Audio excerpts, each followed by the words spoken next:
What is he in for this Saturday night? I rule a weekend.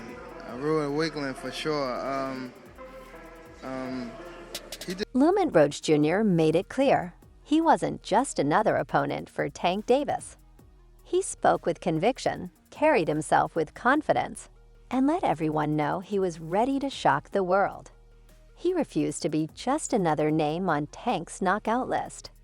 He wouldn't fold under pressure or get bullied in the ring. Roach was different, and he was determined to prove it to everyone watching. I don't know Lamont Roach, but when you look at Shakur Stevenson, when you're looking at these other fighters that he should really be fighting, he don't want to do them. And yet, like so many before him, Roach's belief was just that, his belief. From the moment this fight was announced, the boxing world seemed to know the inevitable outcome. He could say all the right things, push himself in training camp, and convince himself he was cut from a different cloth. But in the end, he was stepping into the ring with a destroyer. And when the bell rang, reality hit, harder than any words ever could. Sure, soften them up, then fry them. Davis had already established himself as one of boxing's most feared punchers. He wasn't just knocking opponents out. He was ending careers, stealing confidence, and shattering chins. Roach mentioned names like Ryan Garcia and Isaac Cruz, fighters accused of lacking belief. Yet each of them stepped in with their own strategies, convinced they could withstand the storm. They all had game plans, they all had confidence, and they all learned the hard way what it truly meant to share a ring with Tank. That the boxing fans is kind of hypocritical when they beg for fighters to dare to be great, but if they see it from your point of view instead of Gervonta being frustrated with Gervonta Tank. Roach spoke with conviction, insisting he wouldn't be broken, mentally or physically. He touted his skills as a masterclass boxer, claiming he'd be the one to solve the puzzle. But deep down, even his most optimistic supporters had to sense the truth. This was a super featherweight champion moving up to face one of the sport's most devastating punchers, a 130-pounder stepping into a division where Tank had been dismantling full-size lightweights. The only real question wasn't if Roach could win, but how long he could survive and how much punishment he was willing to endure before the inevitable became reality. Fight a rematch and beat him again. Obviously, you want to fight the other champs at 135, right? Let's say that scenario happens and Shakur should be on you. Roach made it clear he didn't care about the doubters. He shrugged off the critics, ignored the skepticism, and let the world know he wasn't interested in hearing why he couldn't win. They'll just have to wait and see, he said when asked how he'd handle Tank's power. He was convinced his moment was coming, that he was about to redefine himself as more than just a solid champion from the lower weights. But again, that was just his belief. The real question wasn't whether Roach believed everyone wanted to see how he'd react when hit clean. Would he tough it out like Pitbull Cruz and make it to the final bell? Would he go down early like Ryan Garcia? Or would his fate unfold in an unexpected way? Those were the questions that mattered. And once they were answered, the conversation quickly shifted to the undeniable truth that had played out once again. Not necessarily carry over into fight night. For me, because like this what I. Tank's victory was expected, but the real conversation was about what came next. Shakur Stevenson wasted no time jumping in. Already deep in his online feud with Tank, he wasn't about to let this moment pass without adding fuel to the fire. As soon as the dust settled, Stevenson took to X, calling Tank goofy and demanding he stop talking and make the fight happen. But Tank refused to let Shakur control the narrative. He made it clear he saw right through the move. He just trying to rush in 'cause he heard I might retire, Tank told the media. They're tired of him, man. His people trying to cash him out before y'all see what he really is. The tension was building, and the boxing world was watching. But everybody be talking shit to Gervonta, it don't be coming out good for them, my nigga. I'm just keeping it real. He obviously a superstar, but just 'cause it's who he is, this don't change no program that I got going on. I'm here to win. I've been coming to win. And I think the same result gonna happen on December. This wasn't just talk, there were real whispers behind the scenes that Top Rank had lost patience with Stevenson. He wasn't the star they had hoped for, and he wasn't selling. His last fight was so dull that fans literally walked out before the final bell. Now, instead of building his name the hard way, he was trying to force a fight with Tank by making noise online. But Tank wasn't having it. "You ain't got enough clout for me to care," he said. "If you really want to get to me, go fight Gervonta Davis first. Handle that, then we'll talk." Lamont, the way that everybody else look at Lamont, like I know Lamont is a really good fighter. I'm not. This ain't no Frank Martin. That's all I'm gonna say. Yeah. It's a real good. Shakur and Keyshawn had already made it clear they weren't interested in fighting each other, calling themselves brothers. But Tank wasn't buying it. To him, if Shakur truly wanted to prove himself, he needed to stop making excuses and start taking real risks. "Go fight your brother and show me something," Tank said. "Then maybe I'll care." This wasn't the response Stevenson expected. He had anticipated a simple back and forth, another war of words to stir up interest. Instead, Tank had put him in check. Now the pressure was on Shakur to do more than just talk. He had to prove he was worth Tank's time.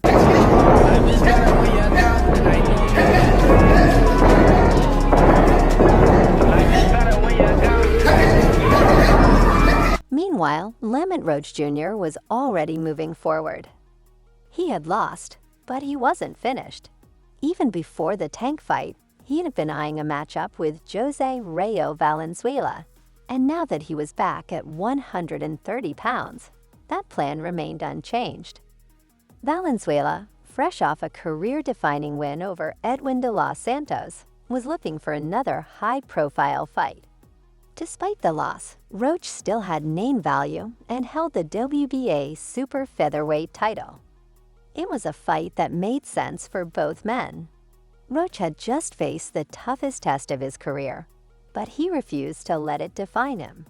He still believed in himself, still saw himself as a world-class fighter. Instead of dwelling on what went wrong, he was ready to return to what he did best, fighting opponents his own size and proving he belonged among the best.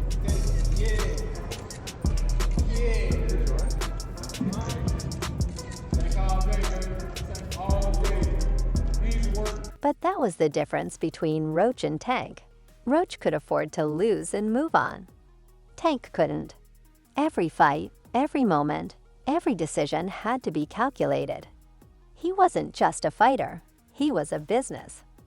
And in the business of boxing, he had the power. For now, Tank held all the cards.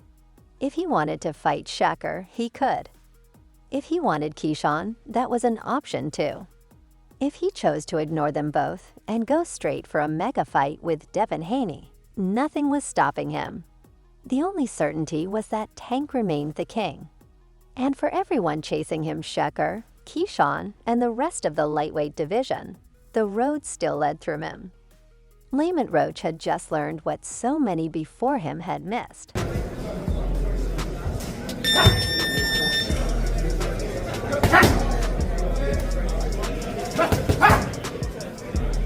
Roach believed he had uncovered Tank's greatest weakness, his lack of focus. He had studied him, listened to his words, and drawn a bold conclusion. Davis was distracted. The talk of retirement, the constant social media antics, the moments where he seemed more invested in life outside the ring than inside it, all signs that Tank's mind wasn't fully on boxing. To Roach, that was the opening he needed to do what no man had done before. But seeing a weakness and exploiting it are two very different things. And when the fight began, Roach simply couldn't take advantage. Tank was still Tank, and that made all the difference. I think he actually took this fight for the naysayers and all this and all the people talking shit about the fight.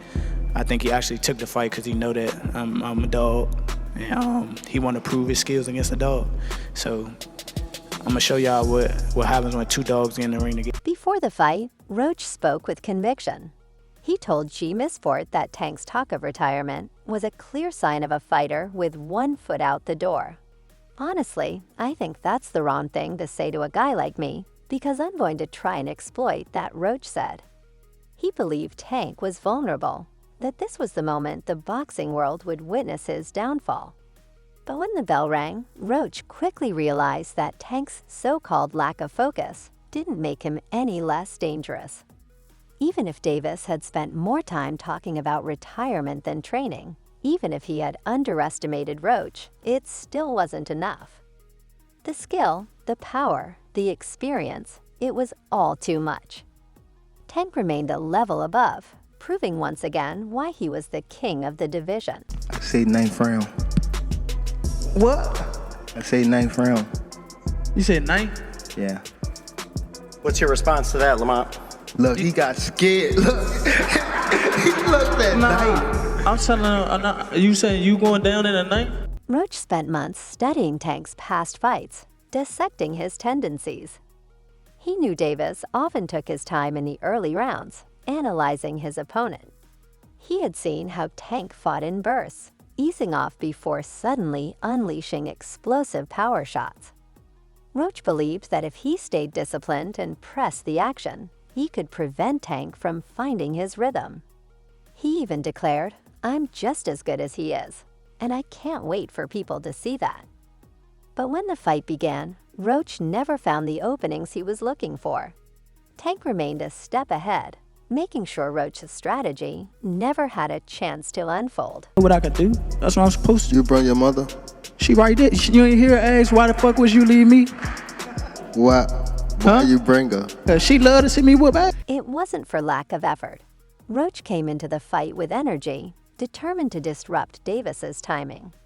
He used movement and activity to keep Tank from settling in, and for a few moments, it seemed like he was onto something. He landed clean shots, exposing some of the same vulnerabilities he had pointed out before the fight. But the problem with fighting Tank Davis is that even when he looks vulnerable, even when he seems unfocused, he's still more dangerous than most fighters at their best. Roach had spoken about their history, about knowing Tank since they were kids. But once they stepped into the ring, none of that mattered. Tank reminded him exactly who he was. Beat his ass when Can't y'all do talking. shit, boy. For I don't real. give a fuck. I better be quiet. I don't give a fuck if y'all was All that quiet, ski y'all was- mask and if y'all all was that. loud. We got What the y'all whole hood fucking over talking there, about? like twisted. Roach believed that because he had known Tank since their amateur days, he wouldn't be intimidated like so many others. He thought the fear factor that came with fighting Davis wouldn't affect him. But once the punches started landing, reality set in. Tank wasn't just fast, he was explosive. He wasn't just strong, he was a finisher. And most importantly, even if he had one foot out the door, as Roach claimed, he still had more than enough to handle anything Roach brought his way.